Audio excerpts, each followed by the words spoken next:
Bihar SSC inter level की जो vacancy है उसमें सीटें बढ़ाई गई, लेकिन सीट बढ़ाने के साथ साथ उसमें और जो बदलाव किए गए हैं उस बदलाव से किनको कितना फायदा है, किनको कितना नुकसान है। संविदा वाले कर्मचारियों को वेल्ट्रॉन के तहत जो नौकरी कर रहे हैं उन कर्मचारियों को कितना फायदा होगा और फ्रेशर विद्यार्थियों को कितना नुकसान हो सकता है, ये परीक्षा होगी कि राजनीतिक दाव पेच में फंसेगी। हम इन सभी बातों पे चर्चा करने के लिए जा रहे हैं। सबसे पहले हम आपको ये बता दें कि 2023 में एक वैकेंसी निकाली जाती है बिहार एसएससी इंटर स्तरीय, जिसमें लगभग सीटों का संख्या होता है 12,000 और 23 से लेकर 2025 तक उसका कोई एग्जाम का चर्चा नहीं किया जाता है कि एग्जाम कब होगा, एग्जाम कब नहीं होगा। यानी 2023 से लेकर 2025 तक का समय लगभग बीतने वाला है, लेकिन उसका एग्जाम भी नहीं कराया गया और ना ही उसके बारे में कभी कोई चर्चा हुई। लेकिन जैसे ही चुनाव आया, चुनाव आते ही उस सीट को बढ़ा करके 12,000 जो सीट निकला था 2023 में 12,000 के आसपास, उस सीट को बढ़ा करके सीधे 24,000 के आसपास कर दिया जाता है।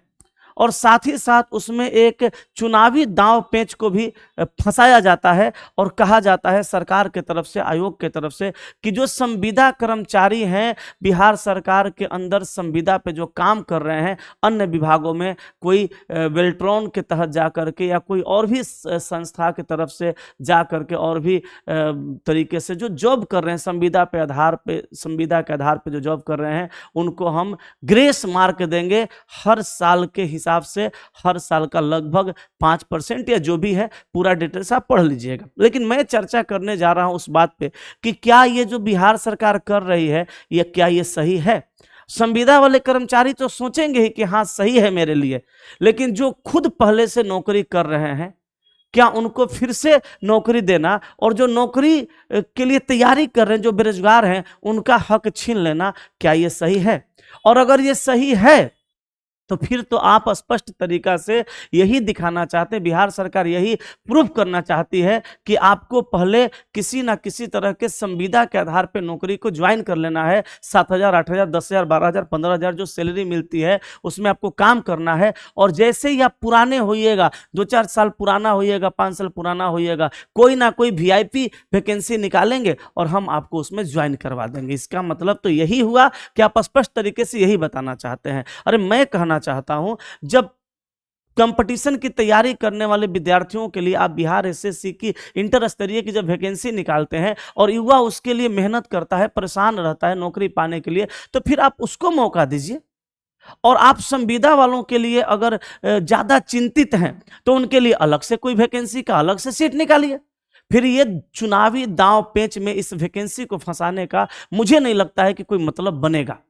और मुझे यह भी लग रहा है कि ये वैकेंसी कहीं ना कहीं चुनावी मुद्दों में फंसेगा ही फंसेगा, क्योंकि विद्यार्थी तो भाई सड़क पे उतरेंगे जब उनके साथ अन्याय होगा और जब उनका मौलिक अधिकार का हनन होगा। तो जब विद्यार्थी रोड पे उतरेंगे तो सिंपल सी बात है, एग्जाम में और एग्जाम वैकेंसी में डिले होगा, देरी होगा। फिर उसके बाद चुनाव आ जाएगा, चुनाव के बाद फिर इस वैकेंसी को पूरे तरह से संटिंग में डाल दिया जाएगा। तो मुझे जो लग रहा है वो यही लग रहा है और कहीं ना कहीं इसमें सच्चाई भी यही है। सिंपल सा बात है, आप सीट ना बढ़ाते तो चलता, लेकिन जितना वैकेंसी था उतना का आप एग्जाम ही ले लेते तो कहीं ना कहीं वो विद्यार्थी के लिए बेहतर होता। अब समझिए कि एक ही एग्जाम में 2 तरह के लोग बैठेंगे, एक संविदा वाले और एक फ्रेशर। फ्रेशर लाएंगे 90 नंबर, 110 नंबर, 120 नंबर, और संविदा वाले लाएंगे उनसे 20 नंबर, 15 नंबर, 25 नंबर, 30 नंबर कम। उनका तो आप नौकरी दे दीजिएगा उनको।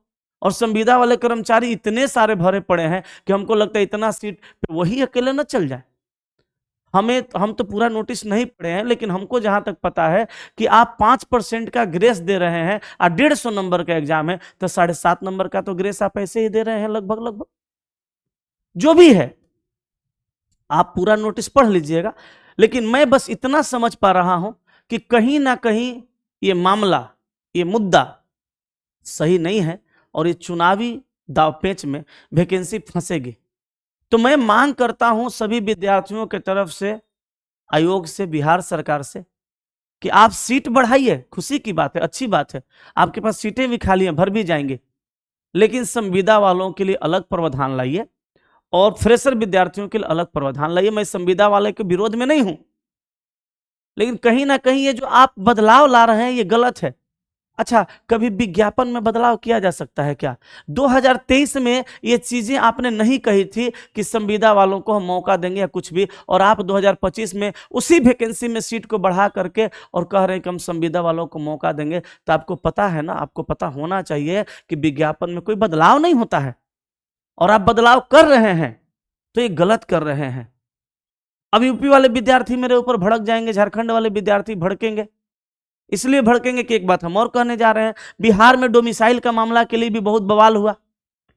तो पहले तो डोमिसाइल नीति लागू नहीं था, लेकिन फिर डोमिसाइल नीति लागू हो गया। तो अब बिहार के, झारखंड के, अदर स्टेट के बच्चे कहेंगे कि सर डोमिसाइल नीति लागू होने से हमें नुकसान है। कोई नुकसान नहीं है। रियल में जो डोमिसाइल नीति होता है वो अभी ही बिहार में, पहले गलत था। जैसे यूपी की वैकेंसियों में अदर स्टेट के लिए डोमिसाइल का मामला 10% का होता है, वैसे बिहार में भी होना चाहिए। अब यूपी सरकार 100% कर दे सीटों पे, तब तो फिर यूपी वालों के लिए गड़बड़ होगा कि नहीं होगा? बिहार वालों के लिए तो बल्ले बल्ले हो जाएगा। अब यही सेम टू सेम बात बिहार में आई है।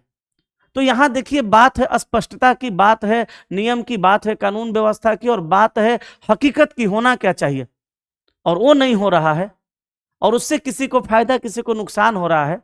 तो फायदे वालों को लगेगा कि हम बेहतर, हमारे लिए तो बेहतर हो गया, लेकिन ये गलत है। नियम में बदलाव नहीं होना चाहिए, विज्ञापन में बदलाव नहीं होना चाहिए। मैं घोर निंदा करता हूं इस बात का, और कहीं ना कहीं मैं विद्यार्थियों की तरफ से मांग कर रहा हूं कि बिहार सरकार को, आयोग को इस पे फिर से पुनर्विचार करना चाहिए और समय पर ही बहाली और एग्जाम करवाना चाहिए, और इसको राजनीति दांव पेच में नहीं फंसाना चाहिए। मेरी समझ जितनी थी वो हमने बता दिया।